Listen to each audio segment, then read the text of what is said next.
The blood dripping down Lillian Blackburn's cheek mingled with her tears as she staggered along the dusty road leading away from the small ranch house she had called home for 3 miserable years. The year was 1875, and the unforgiving New Mexico Territory sun beat down on her shoulders as she pressed a trembling hand to the gash on her face, trying to staunch the bleeding. She didn't know where she was going, only that she couldn't stay. Behind her, the sound of horse hooves pounding against the hard-packed earth made her freeze. Her heart hammered wildly in her chest. Had Thomas come after her to finish what he'd started? Lillian quickened her pace, but her legs, weak from exhaustion and fear, betrayed her. She stumbled to her knees just as the rider approached. "Whoa there, Rusty," a deep voice called out, and the horse slowed to a stop beside her. Lillian didn't look up, keeping her gaze fixed on the dirt beneath her hands, waiting for the inevitable. Instead of the harsh grip she expected, a shadow fell over her as the stranger dismounted. "Madam," the voice was gentle, cautious. "Are you hurt?" She finally raised her head, revealing her tear-streaked face and the cut that ran from her temple to her cheekbone. The man before her wore a worn leather vest over a faded blue shirt, a wide-brimmed hat pulled low over his eyes, but not low enough to hide his expression of concern. "I'm fine," she lied, her voice barely above a whisper. "Please just ride on." He crouched down to her level and she flinched away instinctively. The man remained still, keeping a respectful distance. "That's a nasty cut," he said, his blue eyes assessing her injury. "Someone did that to you." It wasn't a question. Lillian remained silent, but her trembling intensified. "I'm Cole Rawlins," he said. "I've got a ranch about 5 miles east of here. Let me help you." "My husband," she started, glancing back toward the small house in the distance. Cole followed her gaze, his jaw tightening. "Your husband did that to you?" she nodded, unable to form the words. "You don't have to go back," he said firmly. "Not ever, if that's what you want." Lillian stared at him, searching for deceit in his eyes but finding only sincerity. In that moment, with blood still trickling down her face and her future uncertain, she made her choice. "I'm Lillian," she said. "Lillian Blackburn." Cole offered his hand, and after a moment's hesitation, she took it, allowing him to help her to her feet. "Let's get you somewhere safe, Mrs. Blackburn." As he lifted her onto his horse with careful hands, Lillian felt something she hadn't experienced in years' hope. The ride to Cole's ranch seemed endless to Lillian, each jostle sending pain radiating from her cheekbone. She sat rigid in front of him, his arms encircling her just enough to hold the reins without touching her more than necessary. The respectful distance he maintained despite their close proximity wasn't lost on her.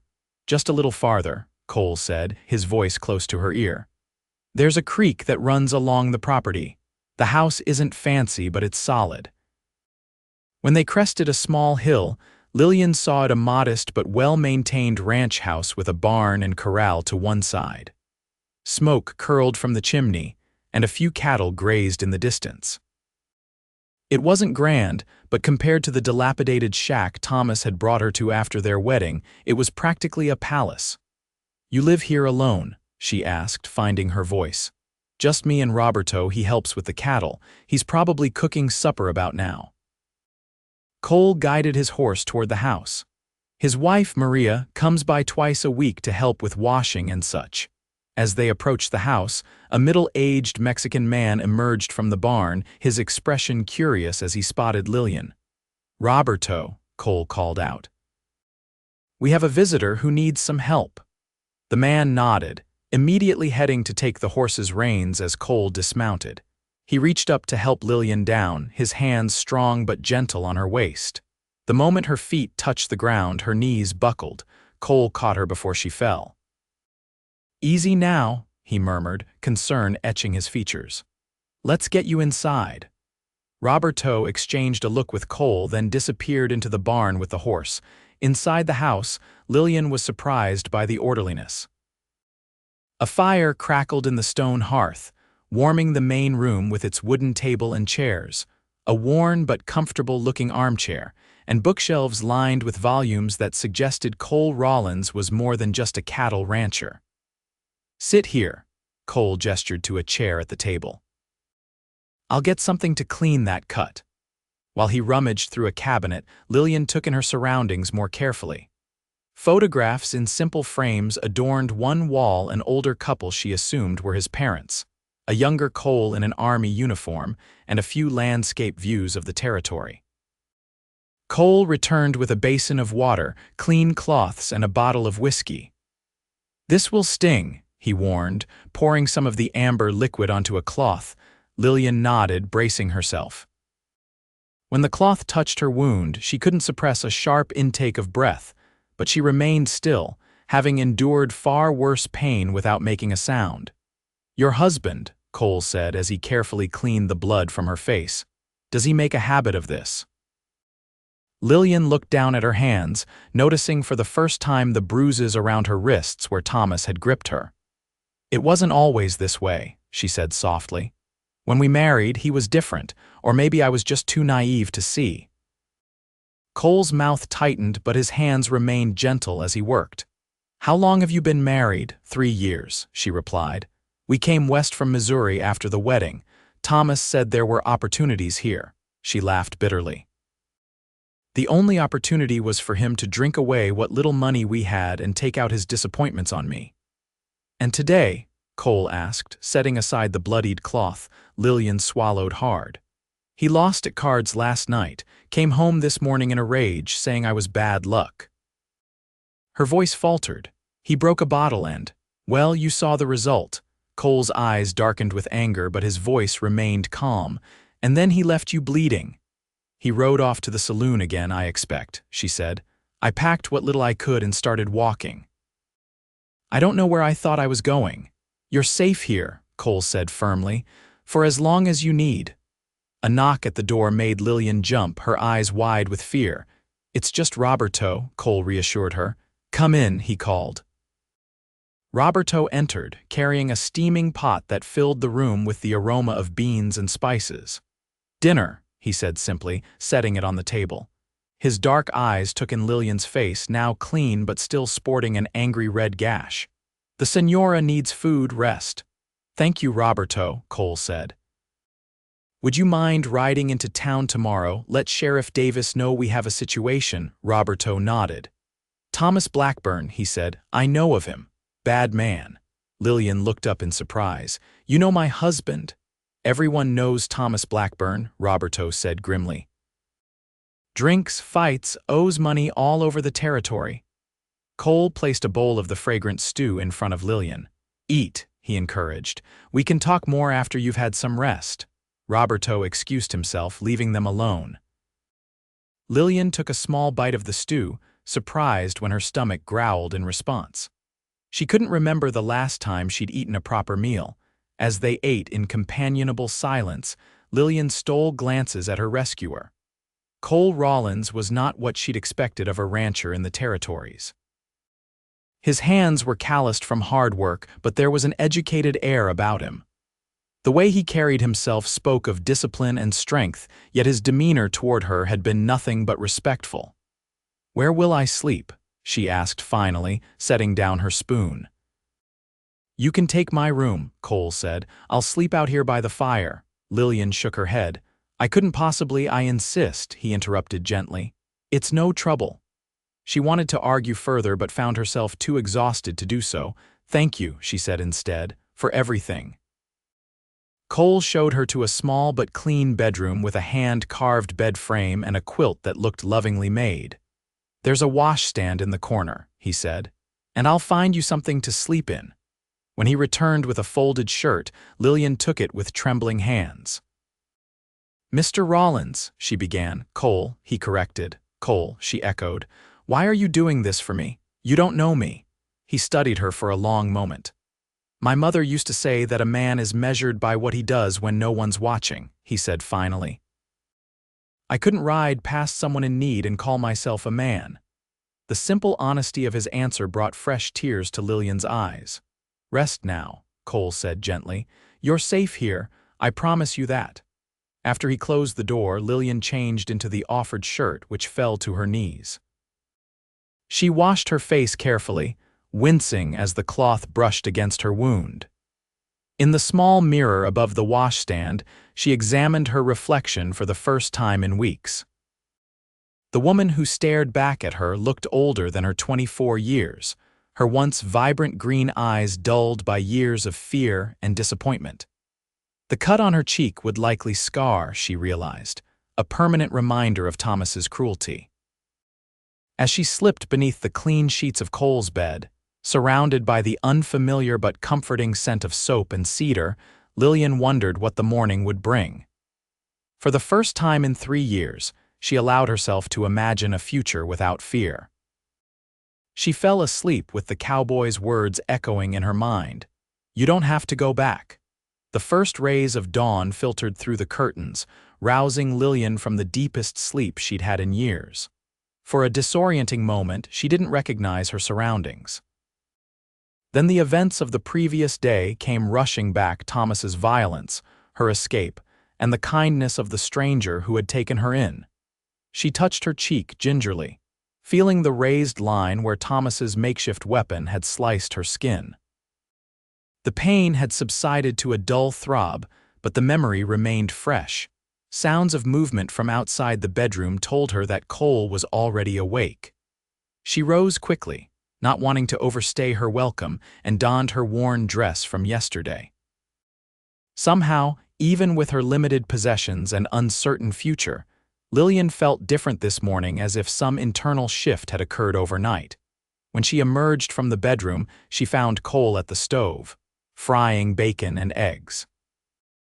He turned at the sound of her footsteps, a smile warming his face. "Good morning," he greeted. "How are you feeling?" "Better," Lillian said truthfully. I slept well." "Hungry?" she nodded, moving to help him. "Please, let me do something." Cole stepped aside, allowing her to take over at the stove while he poured coffee into 2 chipped mugs. "Roberto rode into town at first light," he said. "He'll speak with Sheriff Davis about your situation." Lillian's hand trembled slightly as she flipped the bacon. "What good will that do?" "The law doesn't concern itself with how a man treats his wife." Cole leaned against the counter, studying her. "Maybe not everywhere, but Sheriff Davis is a good man. At the very least, he can warn Thomas to stay away from here." "You don't know my husband," Lillian said quietly. "He won't let me go easily. Not because he loves me," she added bitterly, "but because he considers me his property." "Then we'll deal with that when the time comes," Cole said simply, as if protecting her from a violent man was the most natural thing in the world. They ate breakfast together, and Lillian found herself relaxing in Cole's presence. He didn't press her for more details about her marriage, but instead told her about his ranch, how he'd bought the land 5 years ago after serving in the army, the challenges of building a life here, and his hopes for expanding his small herd of cattle. "What about family?" Lillian asked. "The photographs on the wall." "My parents are back in Kansas," Cole explained. "Father was a schoolteacher. Mother still writes every month asking when I'll find a nice girl and give her grandchildren." He smiled ruefully. "My younger brother died in the war. It's just me now."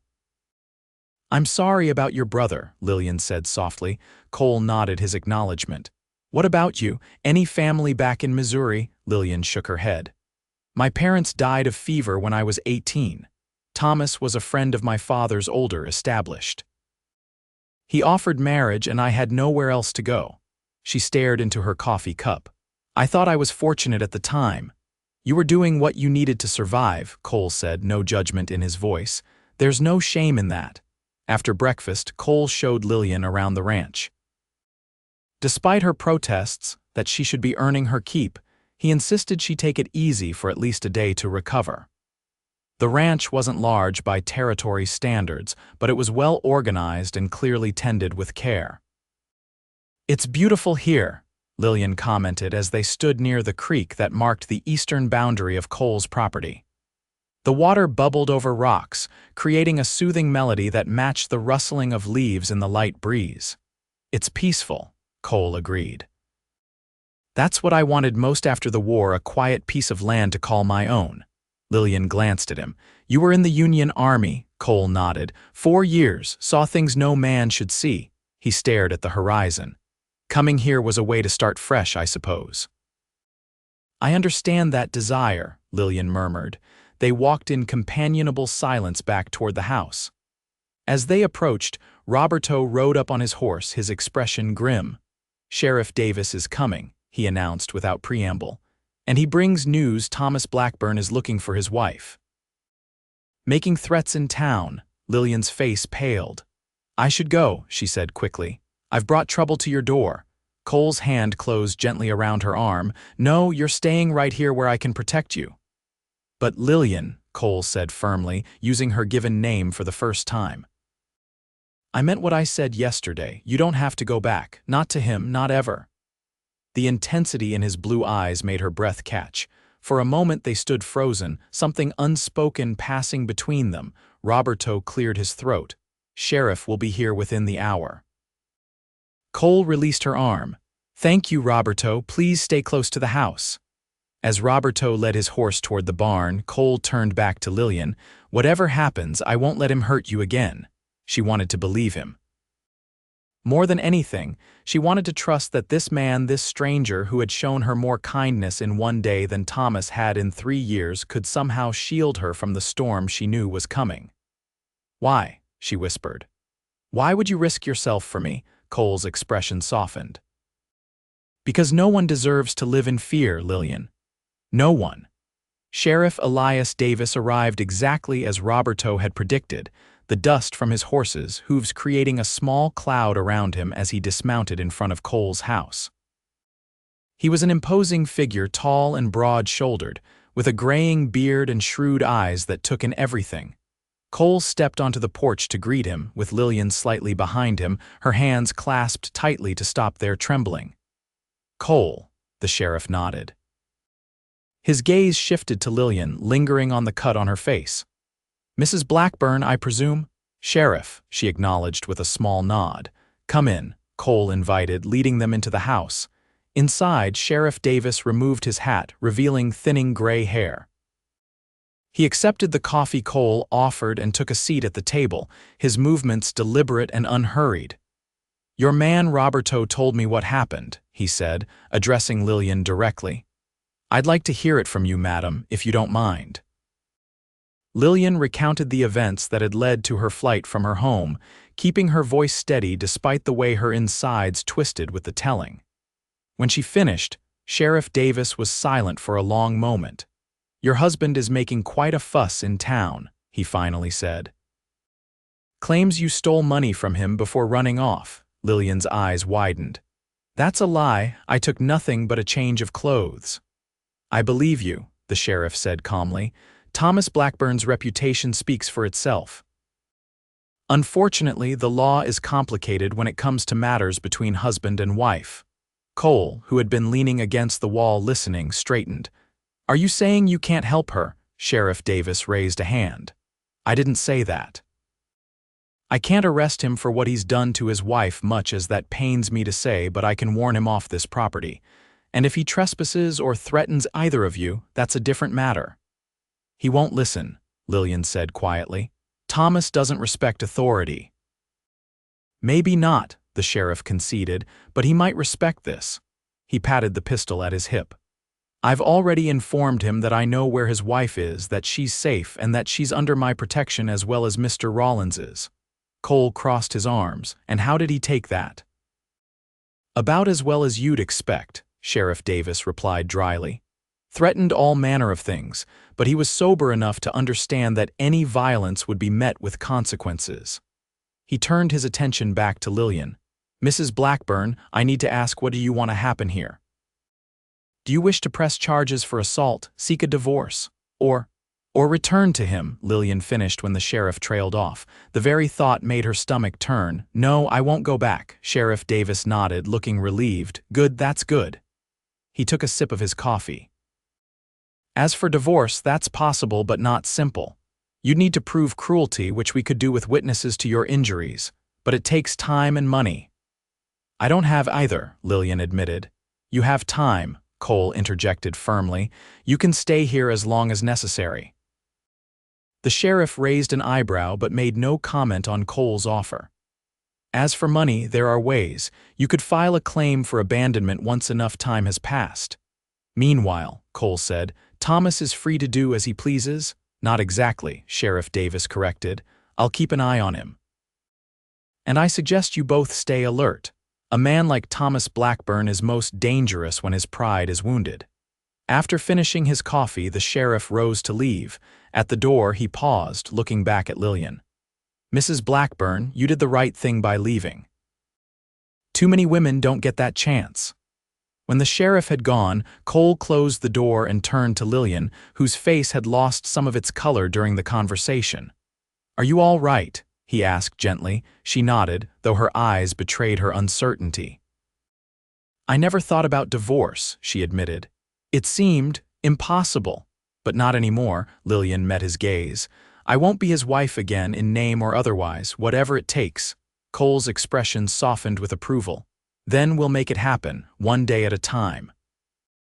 That evening, as the sun dipped below the horizon, painting the sky in brilliant oranges and pinks, Lillian sat on the porch of Cole's house, a shawl wrapped around her shoulders against the cooling air.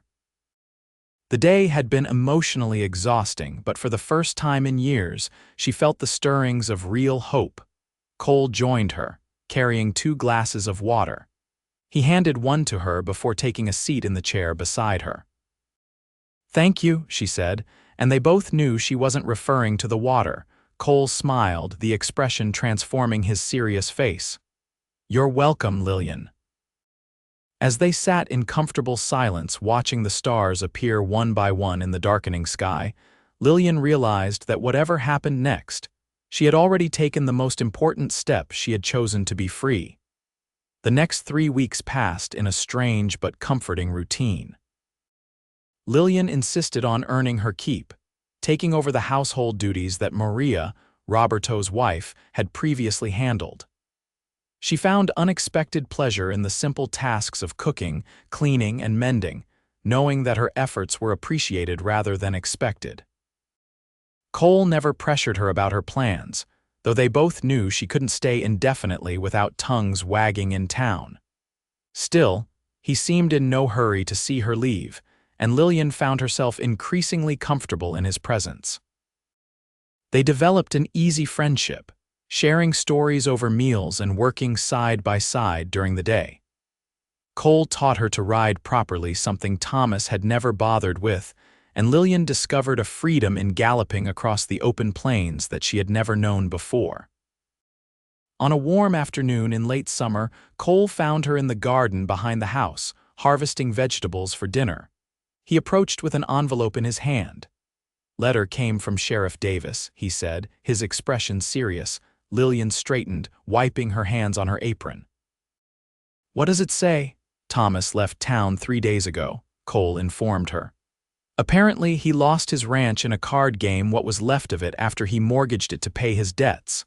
Lillian absorbed this information, surprised by her lack of emotion. Do they know where he went? Cole shook his head. The sheriff thinks he's headed to Arizona territory, said a man there offered him work at a mining operation. So he's gone, Lillian said softly. Seems that way. Cole watched her carefully. How do you feel about that? Lillian considered the question. Relieved, she admitted, and sad in a way, not for myself but for what might have been. We were happy once, or I thought we were. Cole nodded in understanding. The sheriff also sent this, he said, handing her a second folded paper. He's been making inquiries about divorce proceedings on your behalf. Lillian unfolded the document, scanning the legal language. He says I can file on grounds of abandonment now that Thomas has left the territory. Will you? She looked up at Cole, searching his expression for any hint of his feelings on the matter. Yes, she said decisively. I want to start fresh, completely. Something flickered in Cole's eyes, approval perhaps, or something deeper that she wasn't ready to name. I should go into town, Lillian continued. Thank Sheriff Davis in person and see about filing these papers. We'll go tomorrow, Cole agreed. I need supplies anyway. The next morning they rode to town together. Lillian wore her best dress, which wasn't saying much, given her limited wardrobe, and had pinned her hair up neatly. The wound on her cheek had healed into a thin, pink scar, barely noticeable unless you knew to look for it. As they approached the small settlement, Lillian felt a flutter of anxiety.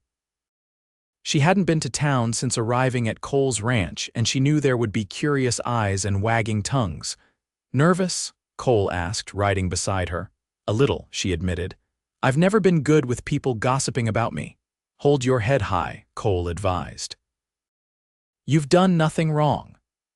The main street was busy with the usual Saturday traffic, farmers and ranchers coming in for supplies, women visiting the general store, and a few cowboys lounging outside the saloon despite the early hour. Heads turned as Lillian and Cole rode past, and she could feel the weight of curious stares. They stopped first at the sheriff's office, where Davis greeted them warmly. "Mrs. Blackburn," he said, rising from his desk. "You're looking well." "Thank you, Sheriff," Lillian replied. "And thank you for sending word about Thomas and the divorce papers." Davis nodded. "Happy to help. I've already spoken with Judge Wilson about your case. He's sympathetic, especially given," he gestured vaguely toward her cheek, "the circumstances." While Lillian discussed the legal details with the sheriff, Cole excused himself to check on supplies at the general store, promising to return shortly. "Mr. Rawlins has been taking good care of you, I see," Sheriff Davis commented after Cole had left. Lillian felt a blush creep into her cheeks. "He's been very kind." The sheriff's eyes twinkled knowingly. "Cole's a good man, best kind of man, in fact the kind who does right even when it's not easy." "Yes," Lillian agreed softly. "I've learned that about him." After finishing their business with the sheriff, Lillian went to join Cole at the general store. She found him loading supplies into a wagon he had apparently rented for the trip. "Got everything squared away with Davis?" he asked. "Yes. He thinks the divorce could be finalized within a few months, especially if Thomas doesn't return to contest it." Cole nodded approvingly. "That's good news." He hesitated, then added, "I took the liberty of ordering some fabric, thought you might like to make yourself a new dress or two." Lillian stared at him in surprise. "You didn't have to do that." "I wanted to," he said simply. "Consider it a gift." Before she could respond, a woman's voice called out, Lillian Blackburn, is that you?" Lillian turned to see a plump, middle-aged woman approaching, her face alight with recognition. It took her a moment to place the familiar features. "Mrs. Peterson, it is you," the woman exclaimed, embracing Lillian warmly. "My stars, I haven't seen you since you and Thomas moved out to that ranch of his. How have you been, dear?" Lillian remembered Sarah Peterson as one of the few women who had been kind to her when she first arrived in the territory as a newlywed. "I've been. There have been changes," she said carefully. Mrs. Peterson's gaze flicked to the scar on Lillian's cheek, then to Cole, who stood protectively nearby. Understanding dawned in her eyes. "I see," she said, lowering her voice. "Well, changes can be for the best, can't they?" "Yes," Lillian agreed, grateful for the woman's tact. "Mrs. Peterson, this is Cole Rawlins. Cole, this is Sarah Peterson. She and her husband own the boarding house." Cole tipped his hat politely. "Madam," Mrs. Peterson beamed at him. "Mr. Rawlins.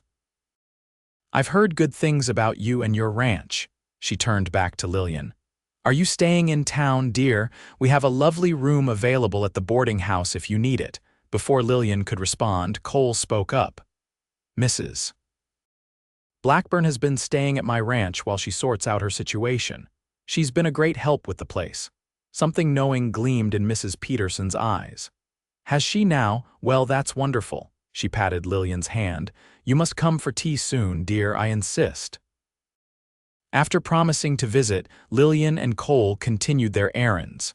As they prepared to leave town, Lillian noticed the curious glances and whispered comments following them. "They're talking about us," she murmured to Cole as he helped her into the wagon. "Let them talk," he replied, unconcerned. "People will always find something to gossip about." As they drove out of town, Lillian found herself examining her feelings. 3 weeks ago, she had been a beaten, frightened woman with no hope for the future. Now, she was setting in motion the legal end of her marriage, making plans, and most surprisingly finding herself drawn to the quiet strength of the man beside her.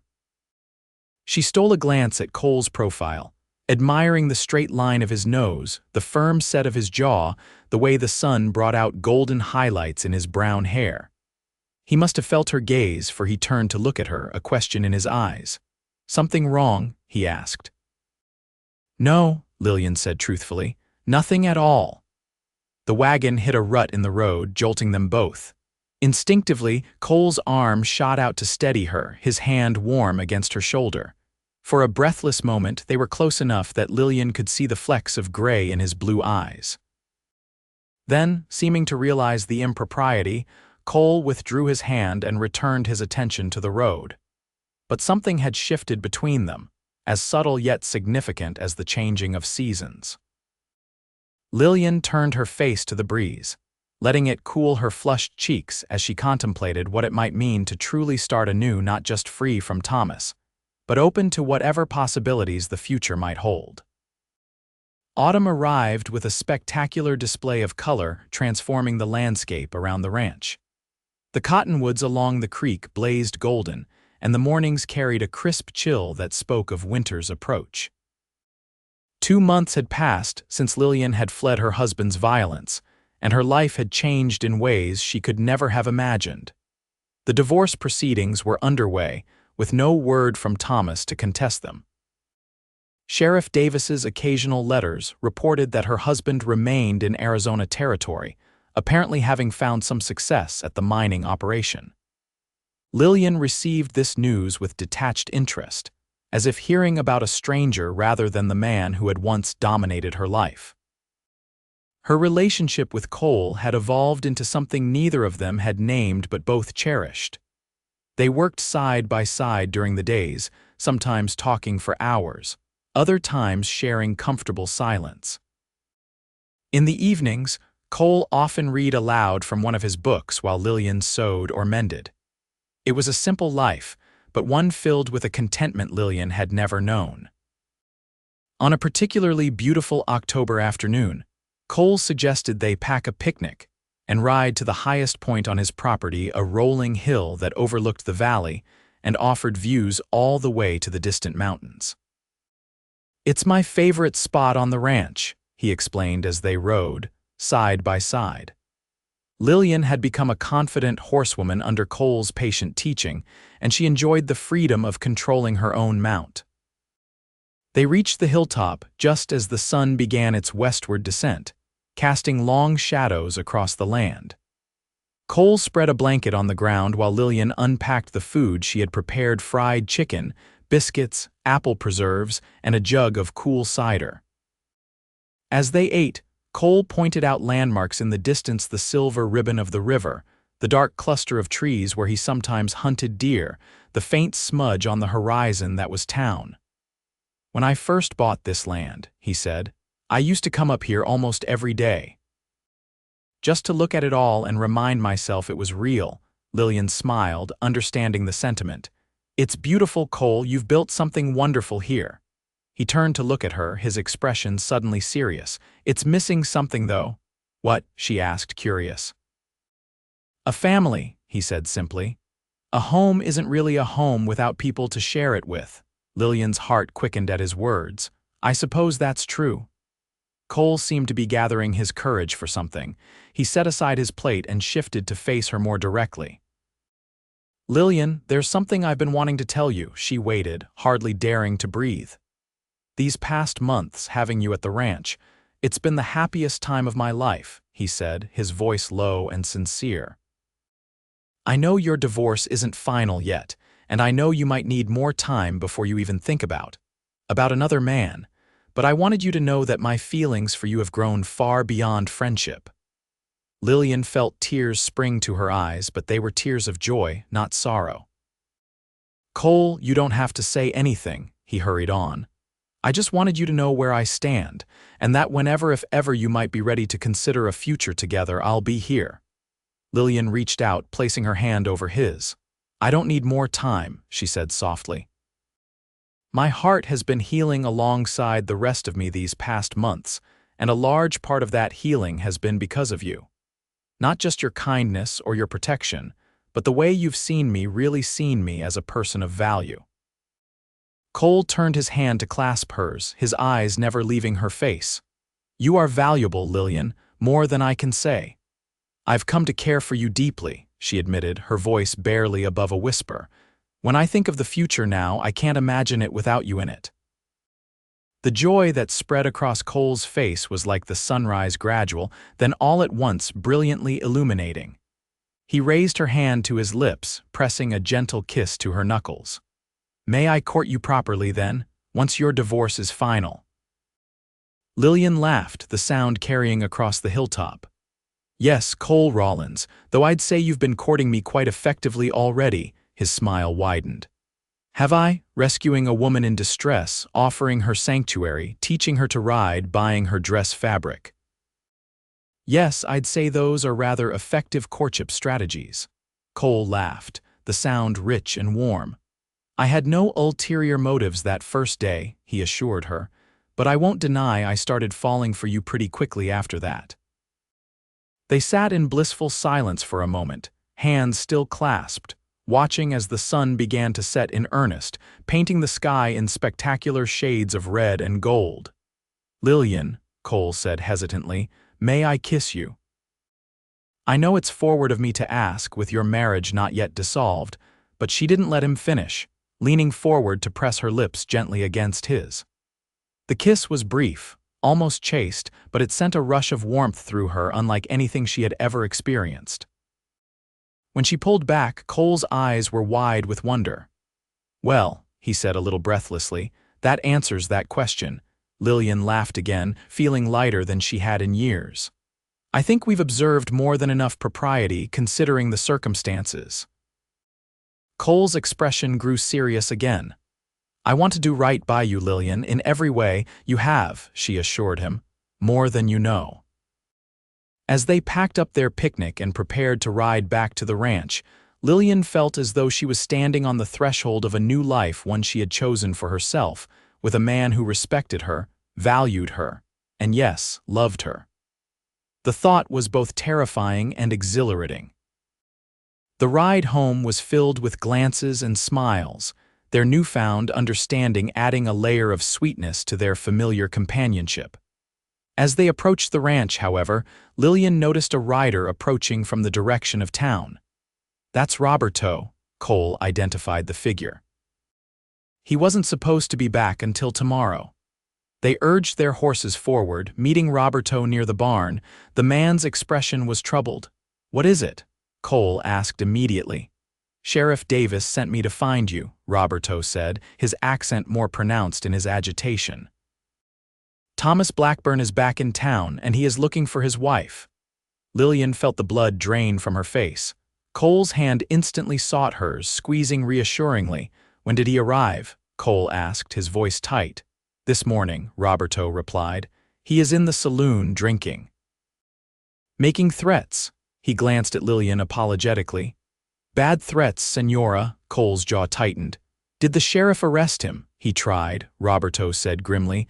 "But Blackburn has friends now, rough men from the mine. They outnumber the sheriff." "We should ride to town," Cole decided. "Speak to Davis directly." Lillian's grip on his hand tightened. "No, Cole, that's what Thomas wants. He's trying to draw me out." "She is right, Patron," Roberto agreed. "The sheriff says to stay here. He will come when he can." Cole looked torn, his protective instincts clearly warring with the logic of their advice. "At least let me ride to the Stevensons' ranch," he suggested. "Get a few more men here, just in case." Lillian nodded reluctantly. "Be careful." "Roberto will stay with you," Cole promised. "And I'll be back before nightfall." He hesitated, then leaned down from his horse to press a quick kiss to her forehead. "Lock the doors. Don't open them for anyone but me or the sheriff." As Cole rode away, Lillian felt fear creeping back into her heart, not for herself this time, but for the man who had risked so much to protect her. She prayed that Thomas's return wouldn't destroy the fragile happiness they had found together. The hours of Cole's absence stretched interminably. Lillian paced the house, jumping at every sound while Roberto kept watch from the porch, his rifle across his knees. The sun sank lower in the sky, the shadows lengthening across the yard, and still Cole did not return. "It is taking too long," Roberto said finally, voicing the concern that had been growing in Lillian's mind. "Something's wrong," she agreed, a cold knot of dread forming in her stomach. "He should have been back by now." As if in answer to her words, the sound of approaching horses reached them. Roberto stood, raising his rifle cautiously. "Stay inside, Señora," he instructed. Lillian moved to the window, peering anxiously through the curtains. Her heart leaped when she recognized Cole among the riders, but the relief was short-lived when she saw that his hands were bound to his saddle horn. Behind him rode Thomas, his face twisted in a sneer she knew all too well, and two rough-looking men she didn't recognize. "No," she whispered, horror washing over her. Roberto had seen them too. He stepped back into the house, his expression grave. "There is no time to run," he said. "They would catch us. I will try to delay them. You hide." Lillian shook her head. "No, Roberto, I won't let you risk yourself. This is my fight." She straightened her shoulders, determination replacing fear. "Give me your pistol." Roberto hesitated. "Señora, please," she insisted. "I know how to use it. Cole taught me." Reluctantly, Roberto handed over his revolver. Lillian checked that it was loaded, then tucked it into the folds of her skirt. "Stay behind me," she instructed, moving toward the door. Outside, Thomas and his companions had reached the yard. Cole's face was bruised, a trickle of blood running from his temple, but his eyes were alert and filled with fury. "Lillian," Thomas shouted. "Come out and greet your husband." She stepped onto the porch, Roberto a solid presence behind her. "Let him go, Thomas," she called, her voice steadier than she felt. Thomas laughed, the sound harsh and grating. "Look at you giving orders now. Has playing house with this rancher made you forget your place, wife?" "My place is no longer with you," Lillian replied coldly. "The divorce papers have been filed. You abandoned me, remember?" Thomas's face darkened with anger. "You belong to me," he snarled. "Till death do us part, remember those vows." One of the men with Thomas shifted impatiently. "Enough talk, Blackburn. You said this would be quick." Thomas nodded. "It will be, once my wife comes home where she belongs." He turned back to Lillian. "You have a choice. Come with me now or watch your cowboy lover die." Cole struggled against his bonds. "Don't listen to him, Lillian. Run." Thomas backhanded Cole across the face, drawing fresh blood from his split lip. "Shut up," he growled. Rage surged through Lillian at the sight of Cole's blood. Her hand closed around the pistol hidden in her skirt. "I'm not going anywhere with you, Thomas," she said clearly. "Not now, not ever." "Then his death is on your hands," Thomas declared, drawing his own gun and aiming it at Cole's head. Everything seemed to slow down in that moment. Lillian saw Thomas's finger tightening on the trigger, saw Cole's eyes meet hers with a mixture of love and resignation, saw Roberto tensing to leap forward even knowing he would be too late. Without conscious thought, Lillian pulled out the pistol and fired. The report was deafening in the quiet evening air. Thomas staggered backward, a look of shock on his face as his hand went to his chest, where a dark stain was rapidly spreading across his shirt. He fell from his horse, landing in the dirt with a heavy thud. For a heartbeat, no one moved. Then one of Thomas's companions reached for his gun, but froze when Roberto's rifle barrel pressed against the back of his neck. "I would not," Roberto advised softly. The sound of more horses approaching drew everyone's attention. Sheriff Davis appeared with 3 deputies, their guns drawn. "Drop your weapons," the sheriff commanded. Thomas's companions complied immediately, raising their hands in surrender. Lillian rushed to Cole's side, still clutching the pistol. With trembling fingers, she worked to untie his bonds while the sheriff and his deputies took control of the scene. "Are you all right?" she asked urgently, helping him down from the horse. Cole nodded, rubbing his wrists where the ropes had cut into them. "Thanks to you," he said hoarsely. His eyes went to Thomas's still form on the ground. "Is he?" Sheriff Davis knelt beside Thomas, checking for signs of life. "He's alive," he announced. "But barely," Get him on a horse. We need to get him to Doc Miller."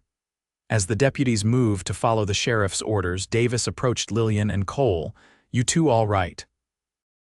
Lillian nodded numbly, the reality of what she had done beginning to sink in. "I shot him," she whispered. "You saved my life," Cole corrected, putting an arm around her shoulders. Sheriff Davis nodded grimly. "Self-defense, plain and simple. He threatened both of you with deadly force." "No jury in the territory would convict you, Mrs. Blackburn." "Will he survive?" Cole asked quietly. The sheriff shrugged. "Hard to say, bullets close to his heart from the look of it." He studied Lillian's face. "Would it be easier for you if he didn't?" Lillian considered the question honestly. "I don't want his death on my conscience," she said finally. "But I won't shed tears for him either way." "Fair enough," Davis said. "I'll need you both to come to town tomorrow to make statements. For now, though, get some rest. You're safe." After the sheriff and his deputies had departed with Thomas and his subdued companions, Lillian felt her legs give way. Cole caught her before she fell, lifting her easily into his arms. "Roberto, could you see to the horses?" he asked. The man nodded, concern for Lillian evident in his dark eyes. Cole carried her into the house, setting her gently on the sofa before building up the fire. Shock was setting in, making her tremble uncontrollably. "Here," he said, wrapping a blanket around her shoulders and pressing a cup of whiskey into her hands. "Drink this. It'll help with the shock." Lillian sipped the fiery liquid, coughing a little but welcoming the warmth it spread through her body. "I shot my husband," she said, still not quite believing it. "You saved my life," Cole repeated, sitting beside her and taking her free hand. "And your own. He would have killed me and then he would have hurt you or worse." "I know," she whispered. "I just never thought. I've never hurt anyone before." Cole's thumb traced gentle circles on the back of her hand. "It shows the kind of person you are, Lillian, that you can still feel compassion for a man who showed you none." They sat in silence for a long moment, the crackling of the fire the only sound in the room. "What happens now?" Lillian finally asked. "Now we take things one day at a time," Cole said simply. "Whatever comes next, we'll face it together." She looked up at him, this man who had changed her life in ways she was only beginning to understand. "Together," she agreed softly. Cole reached out to tuck a strand of hair behind her ear, his touch achingly tender. "I love you, Lillian," he said, the words falling between them like a promise. "I think I have since the moment I found you on that road."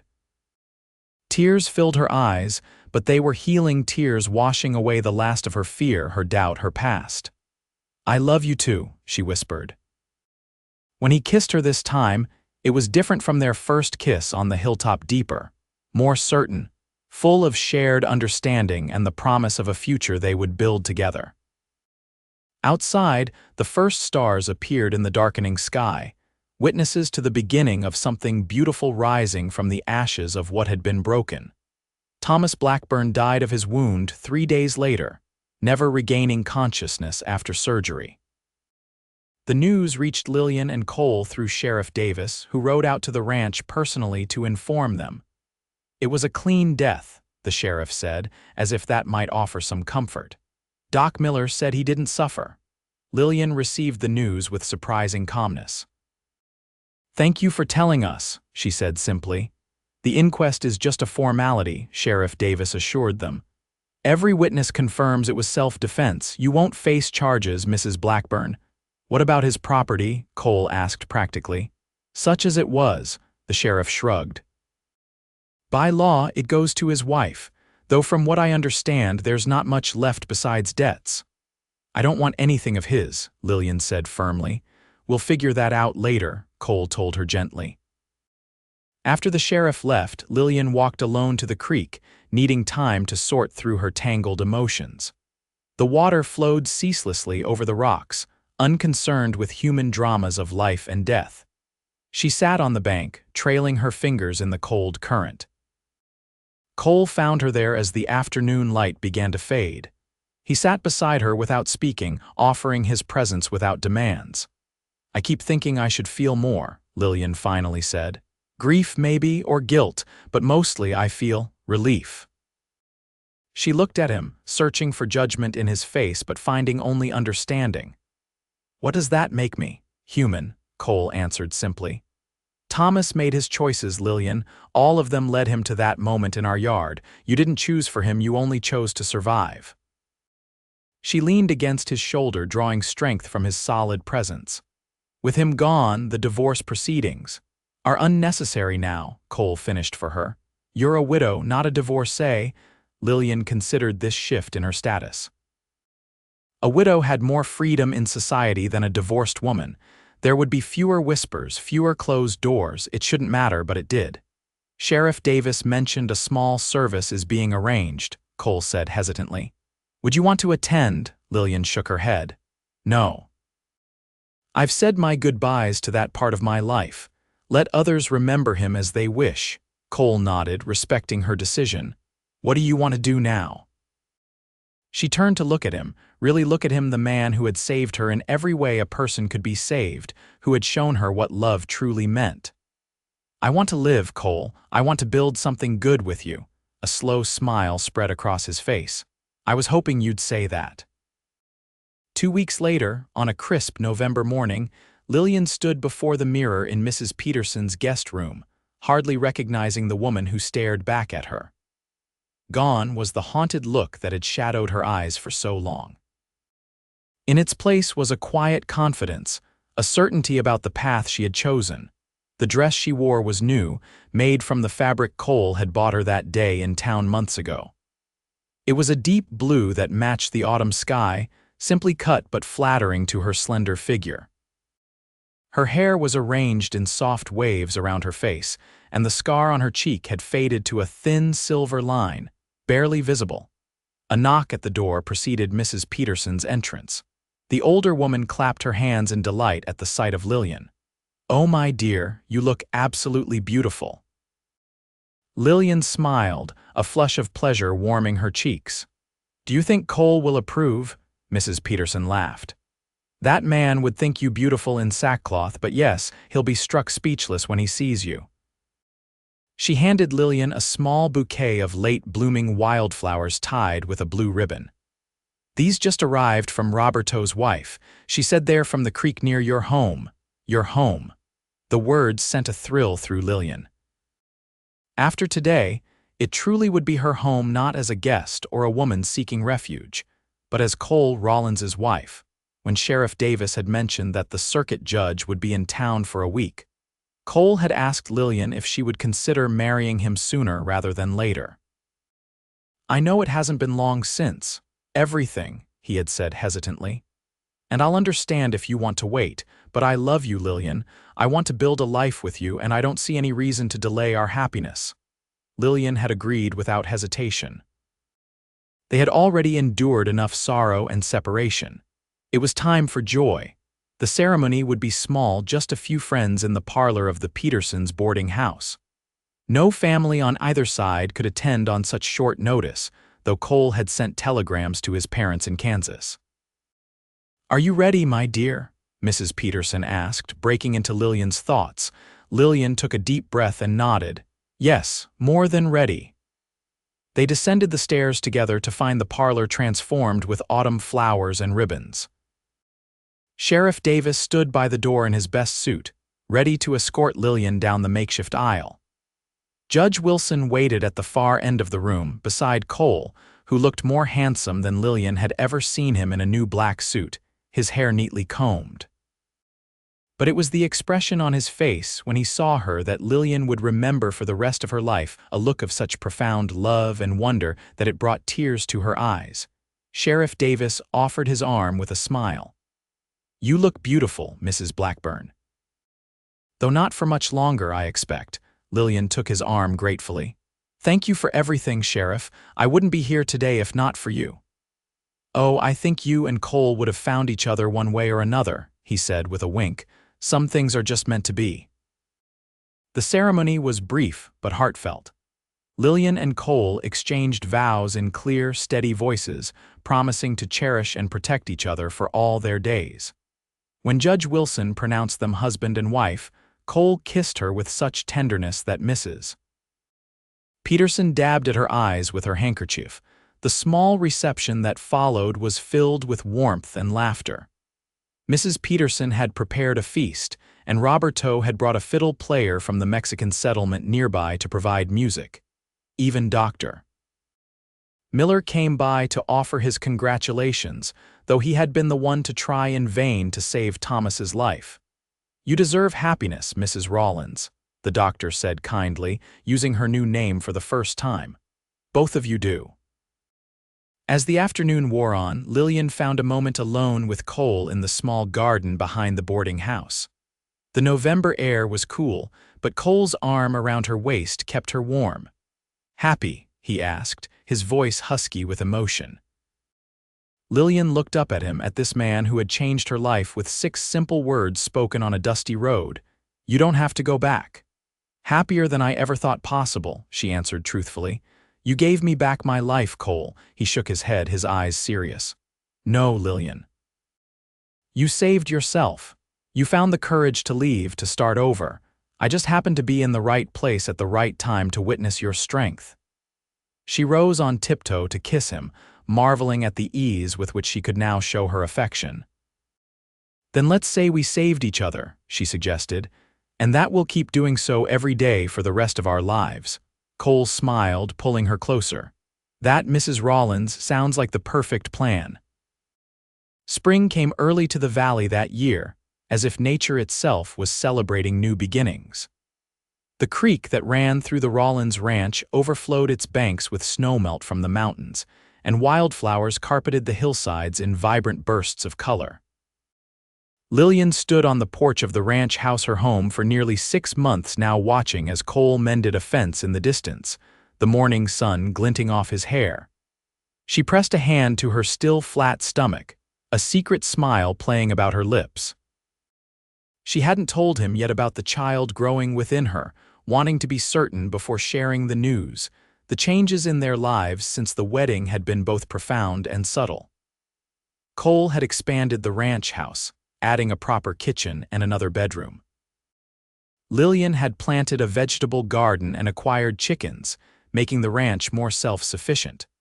Together, they had transformed the property into a true home, one filled with laughter and love and healing. Cole looked up from his work and noticed her watching. He raised a hand in greeting, then set aside his tools and started toward the house. Lillian's heart still quickened at the sight of him walking toward her, his stride purposeful, his smile warm. "Admiring the view, Mrs. Rawlins?" he teased as he climbed the porch steps. "As a matter of fact, I was," she replied with a smile, "though I was thinking we might make it even better." Cole raised an eyebrow questioningly. "Oh, what did you have in mind? More flowers? Another tree?" Lillian took his hand and placed it gently over her stomach. "I was thinking more along the lines of a cradle in the new bedroom," she said softly. His eyes widened as understanding dawned. "Lillian, are we?" She nodded, joy bubbling up inside her at his reaction. "Dr. Miller confirmed it yesterday when I was in town. We're going to have a baby, Cole, in late summer." With a whoop of delight, Cole lifted her off her feet, spinning her in a circle before setting her down and kissing her soundly. "A baby," he repeated in wonder. "Our baby. Are you happy?" She asked, though his reaction had already answered her question. "Happy doesn't begin to cover it," Cole said, his voice thick with emotion. "I never thought I could be this fortunate to have you as my wife and now a child on the way." He placed his hand on her stomach again, as if he might feel the tiny life within, though it was far too early. "Boy or girl, this child will be the most loved baby in the territory." "I've been thinking about names," Lillian admitted. "If it's a girl, I'd like to name her Hope." Cole nodded, understanding the significance. "Hope Rawlins, it's perfect, and if it's a boy, I thought perhaps after your brother, the one you lost in the war." Cole's eyes glistened with unexpected tears. "James," he said softly. "His name was James. James Rawlins." Lillian tried it out. "I think it sounds wonderful." Cole wrapped his arms around her, holding her close as if she were the most precious thing in the world.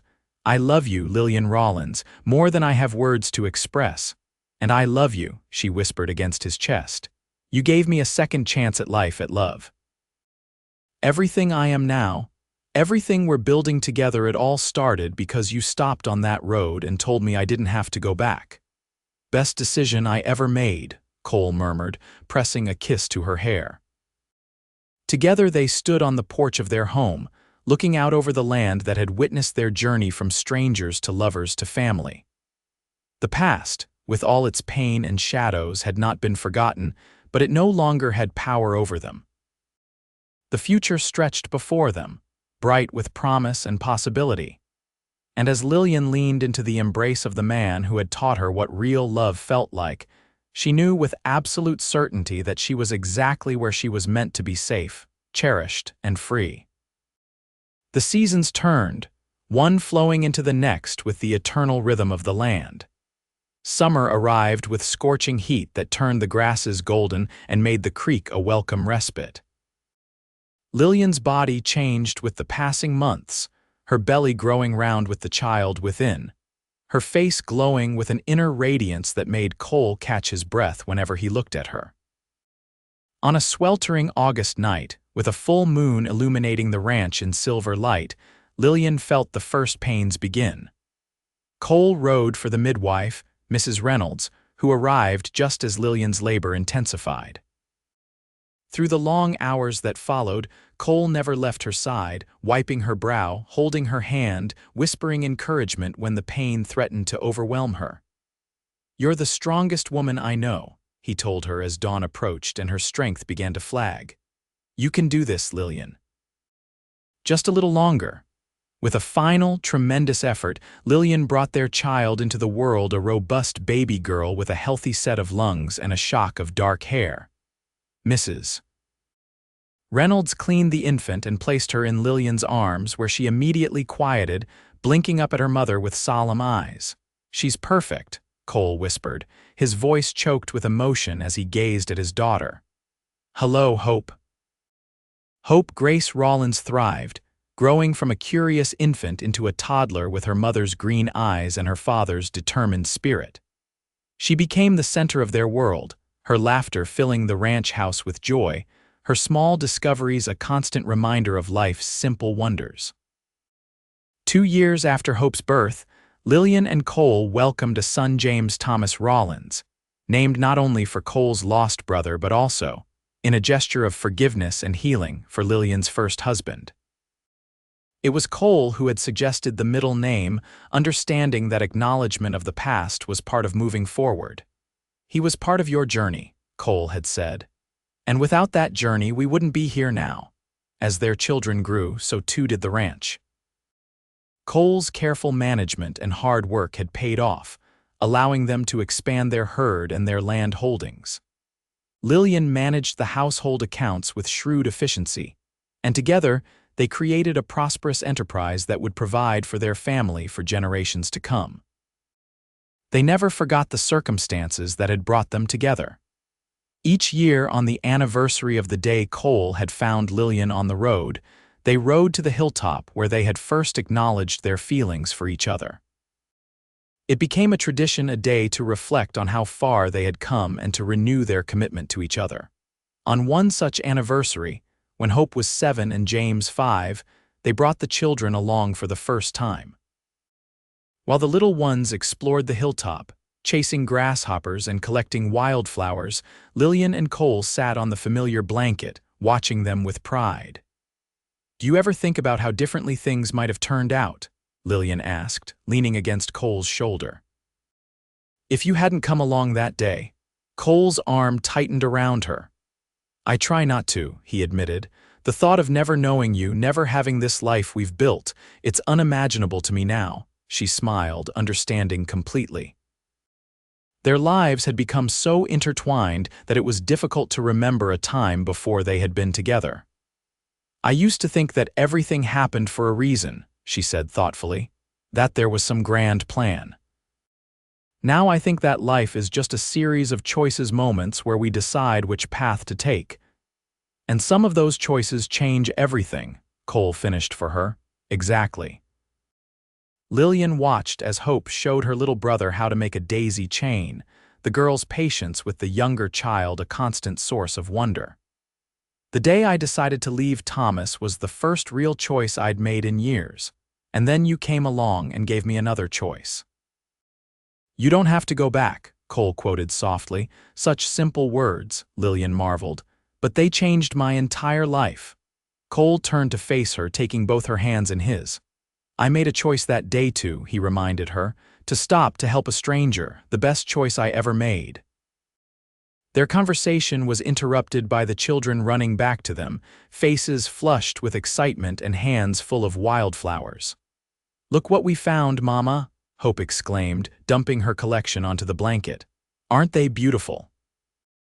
The most beautiful flowers I've ever seen, Lillian agreed, pulling her daughter close for a hug. James, not to be outdone, proudly presented a particularly large yellow bloom to his father. This one's for you, Pa. Cole accepted the gift with appropriate solemnity. Thank you, son. I'll treasure it. As the family picnicked on the hilltop, sharing stories and laughter under the vast New Mexico sky, Lillian was struck by a profound sense of gratitude. The path that had brought her here had not been easy. It had been marked by pain and loss, by courage and hope, by love in its most transformative power. But it had led her home. In the years that followed, the Rawlins family continued to flourish. Hope grew into a beautiful young woman with her mother's resilience and her father's compassion, eventually falling in love with the son of a neighboring rancher. James, with his quiet strength and keen mind, chose to study law, returning to the territory to become an advocate for those who couldn't speak for themselves. Cole and Lillian weathered the challenges that life inevitably brought: drought years that tested the ranch's resources, illnesses that reminded them of life's fragility, the natural losses that come with time's passing. But they faced each one together, their bond only strengthening with each trial overcome. On their 30th wedding anniversary, with their children grown and grandchildren beginning to arrive, Cole took Lillian back to the spot on the road where they had first met.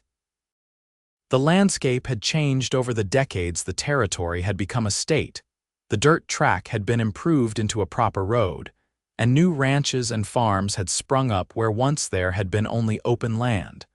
But the feelings remained unchanged. As they stood there, gray now touching their hair and lines of laughter crinkling the corners of their eyes, Cole took Lillian's hand just as he had done all those years ago.